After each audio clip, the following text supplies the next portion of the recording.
kita minta supaya Allah memberikan keselamatan bagi seluruh kaum muslimin termasuk yang ada di Palestina. Wallahi kalau Bapak Ibu lihat hati mana yang tega. Ya Allah, rumah hancur. Nggak berhenti, air mata mungkin udah kering udah tuh. Belum kelar dengar si ini meninggal, dapat lagi kabar rumah ini juga kena bom. Si ini juga berguguran. Sekarang air. Ya Allah. Air itu masdarul hayat. Sumber kehidupan. Waktu perang Siffin itu ditutup air. Kalau mau basahi pedang-pedang kalian, akhirnya dikuasain air. Begitu dikuasain, diberikan itu yang memusuhi Amirul Mukminin waktu itu diberikan. Mereka kemarin nutupin air buat kita, kok sekarang kita udah dapet kita kasih. Itu mereka, kalau kita nggak begitu. Dan Ana pernah ke sono tahun 2015, 14 atau 15 gitu, ke Palestina, ke Masjidil Aqsa. Diceritain sama orang Palestina ada satu anak perempuan. Umuran ya SD lah gitu ya, masih kecil. Rupanya pergi sekolah.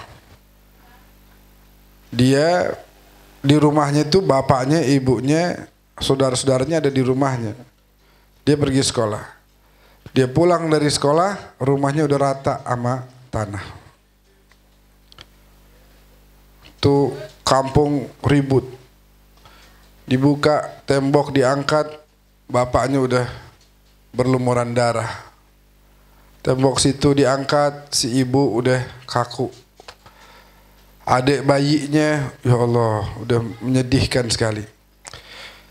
Suatu hari dirawat sama tetangga-tetangga situ, dia dirawat. Suatu hari datang wawancara televisi, mau wawancara, ditanya gimana nih, apa kejadian, nangis dia. Ya, saya pulang dari sekolah, nangis cerita dia. Nah kemudian rupanya si yang wawancara ini mungkin mau menghibur. Caranya itu ditanya. Biasanya anak kecil senang ditanya, cita-cita kamu apa, harapan kamu apa? Oh saya pengen jadi orang kaya. Oh saya pengen jadi dokter. Oh saya pengen jadi presiden. Saya pengen jadi polisi. Saya pengen jadi manajer Yamaha misalnya gitu. Saya mau jadi banyak kan. Anak kecil kalau ditanya kan girang. Rupanya ditanya nih anak. Oh iya, ini mau nanya nih. Harapannya apa nih, masa depan pengennya seperti apa? Dia bilang, apa masih ada tersisa masa depan buat saya?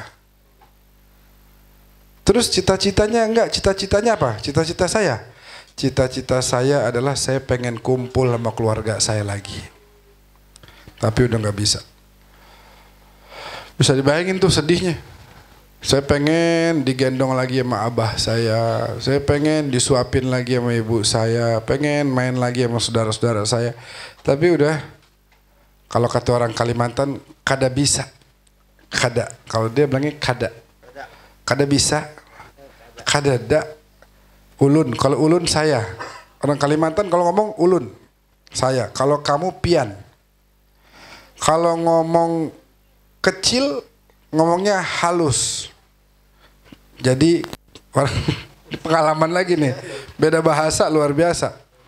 Orang Kalimantan bilang kecil halus. Rupanya kita anak kemarin tuh jalan bener-bener ke kampung-kampung, sampai nyebrang naik kapal dari Kalimantan Selatan ke Kalimantan Tengah, bisa dibayangin. Beda provinsi. Mobil udah nggak bisa masuk lagi, udah parkir situ mobil, naik kapal. Sono, waduh, pokoknya cerita luar biasa. Jalan yang dari mulai jalan hutan, jalan berantakan, rupanya ada jalan kecil, jalannya berantakan. Orang sono bilang kecil halus, Jalan begini-begini. Dia bilang, jalannya halus benar ini. Gue teriak, halus dari mana? Udah mau muntah nih dari tadi. Jalan halus lagi lo bilang. Betul yang bawa teman saya juga. Jalannya halus benar ini katanya. Nah, halus dari mana? Dari tadi begini-begini kita jalanan. Kada benar Habib, ini jalan halus betul, kada besar. Jalan halus kada besar. Oh, maksudnya kecil. Jadi kalau dia bilang halus tuh kecil. Bukan halus, bukan bagus. Jalan begini dibilang halus. Begini-begini kita di jalanan. Luar biasa. Jadi dia bilang cita-citanya pengen ketemu lagi sama keluarganya. Udah nggak ada bisa lagi, udah nggak bisa.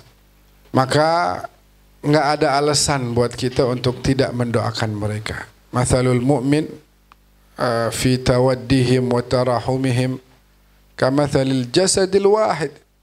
Kamathalil jasadil wahid idza ishtaka minhu 'udwun. Permisalan orang beriman itu, ya, ini orang beriman nih sedunia. Contoh yang paling tepat yang bisa diumpamakan tentang mereka ini adalah mereka itu semua seperti satu jasad.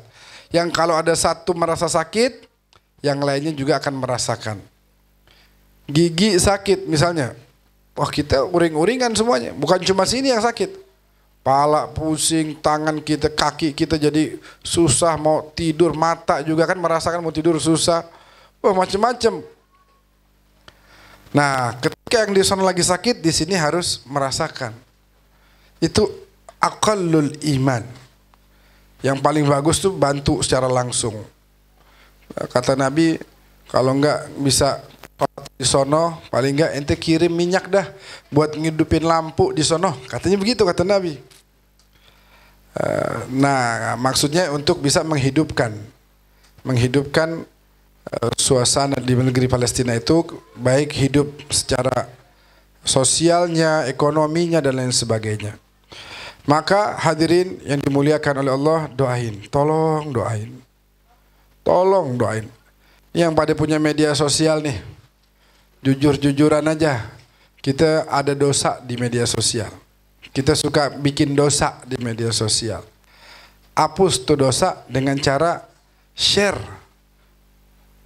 terkait dengan Palestina. Anda terkaget-kaget sebagian orang tuh, yang biasanya isinya mungkin nggak, ya curhatan atau mungkin lagu-lagu apa, atau mungkin gambar-gambar yang nggak ada nilai dakwahnya. Sekarang pada nge-share tentang Palestina. Alhamdulillah. Minimal itu bisa menghapus dosa dia di internet selama ini, di media sosial. Kirim. Tapi Bib, emang bermanfaat kalau saya nge-share di status WA? Emang bermanfaat kalau saya bikin di story? Story saya ngelihat 100, paling 200, emang bisa manfaat? Lihat bagaimana kisah di zaman Nabi Ibrahim.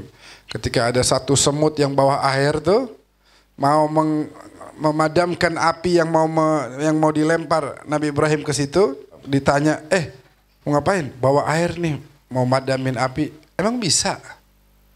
Mana bisa, ente kecil, air yang ente bawa sedikit.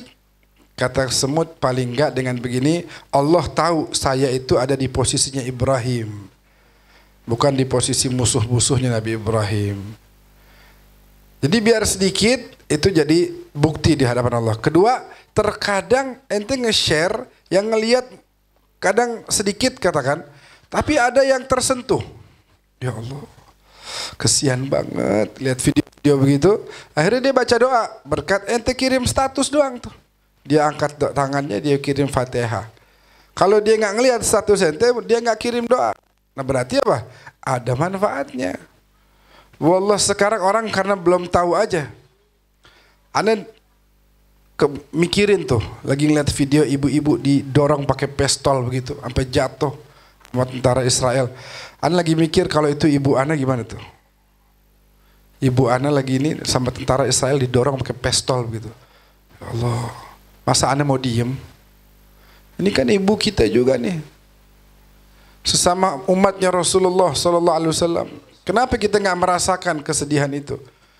Kata orang Palestina apa? Matat qulubun nas. Udah mati nih hati-hatinya manusia. Matat minan nakhwah. Yumkin nasina fi yawm annul muslimin ikhwah. Udah mati, udah nggak ada lagi rasa persaudaraan. Mungkin orang udah pada lupa sekarang kalau sesungguhnya kita ini bersaudara. Ikhwani, bapak-bapak, ibu-ibu, adik-adik sekalian, Palestina seingat saya itu yang pertama atau salah satu yang pertama yang mengakui kemerdekaan Indonesia. Di antara juga negeri tempat saya belajar, Suriah.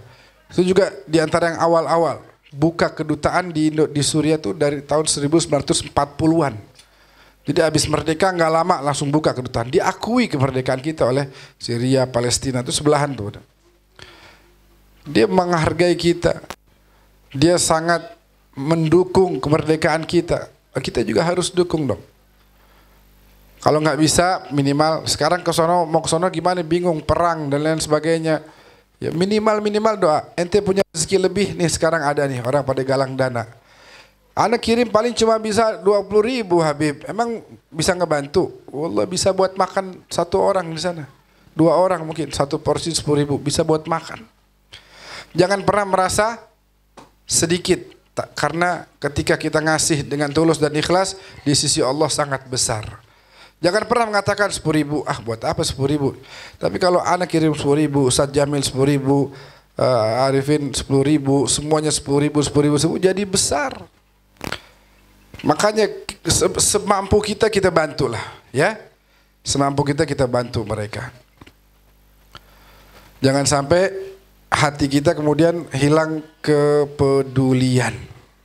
Itu tanda hati kita sudah mati. Nauzubillah min dzalik. Kemarin kita 7 hari itu keliling di Kalimantan, kampung ke kampung, sinyal muncul, ntar hilang lagi, macam-macam, ketemu orang macam-macam, bahasanya kita nggak paham. Ada ke Rangga Ilung tuh, Kalimantan Tengah. Di situ di Rangga Ilung, ana lagi ceramah nih, listriknya nyala mati mungkin 10 kali. Benar-benar. Jadi dipaksa nyala, kagak kuat, mati lagi. Paksa, mati lagi.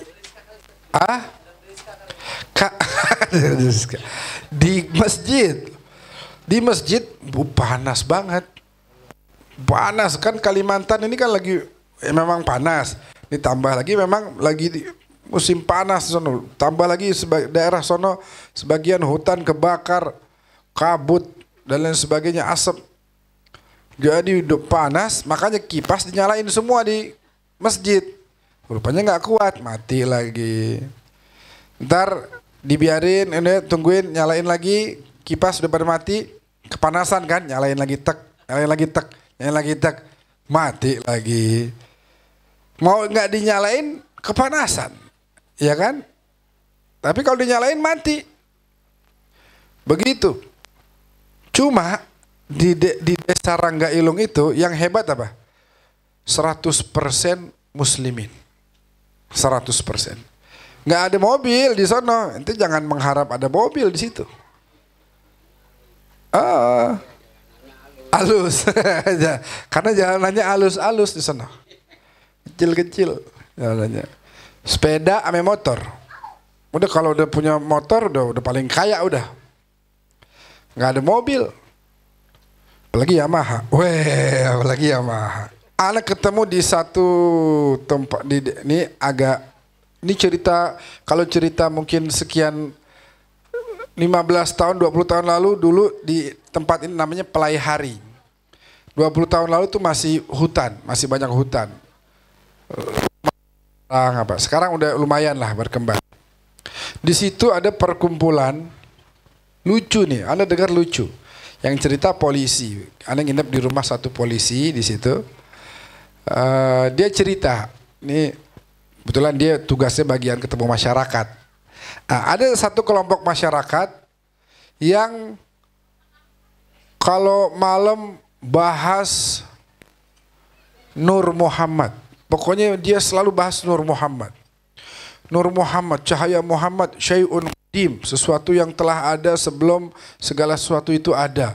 Sehingga apa? Kalau kita sudah di dalam hati kita ada cahaya iman Nur Muhammad, berarti kita adalah orang yang menjadi ahli surga. Akhirnya itu mereka nggak ada yang sholat seumur hidup. Nggak ada yang sholat. Jadi kalau bahas Nur Muhammad tuh sampai pagi. Seminggu sekali. Bahas Nur Muhammad aja kerjaannya. Nur Muhammad, tapi nggak pernah sholat. Karena merasa Nur itu akan menyelamatkan mereka. Anda bilangin sama mereka Pak Polisi, itu yang dia bahas itu, pemilik cahaya itu, tiap hari sholat. Untuk mencari keselamatan beliau, Nabi kita, Nabi Muhammad, sholat. Bukan cuma yang wajib, tahajud nggak pernah lewat sama sekali. Sunnah-sunnahnya juga begitu. Belum ditambah beliau sholat tobat dan lain sebagainya. Bagaimana orang yang mengaku ikut Nabi Muhammad, mengharap keselamatan seperti Nabi Muhammad, tapi nggak pernah sholat. Ada lagi yang kalau sholat sehari cuma 3 kali doang. Itu pun boleh milih. Anda tanya yang dipilih apaan aja? Zuhur, asar, maghrib, isya. Subuh nggak ada yang milih. Di antara 5 pasti kalau nggak zuhur, asar, maghrib, isya, zuhur, asar, isya gitu. Gitu aja yang dipilih 3. Tapi subuh nggak pernah kedapetan tuh katanya. Nggak ada yang milih subuh katanya. Zuhur, asar, maghrib. Nanti asar, maghrib, isya gitu. Nanti zuhur, asar, terus maghribnya lewat langsung isya. Rata-rata begitu. Yang aneh apa? Sholatnya hanya 3 kali dan boleh milih. Ini musibah nih. Kalau polisi memang tugasnya selama dia nggak bikin onar, selama dia nggak bikin pidana pelanggaran, ya kita nggak bisa ngapa-ngapain katanya. Tugasnya para mubalighin untuk mendakwahkan mereka. Gitu. Tapi musibahnya tiap didatengin selalu berubah omongannya, nggak sesuai dengan fakta begitu. Jadi tantangan dakwah masih sangat banyak. Subhanallah di Rangga Ilung ane girang banget tuh. Biar kata ane ceramah tuh listrik nyala mati, ane bilang nggak apa-apa dah, boleh dah listrik setengah-setengah masuk sini.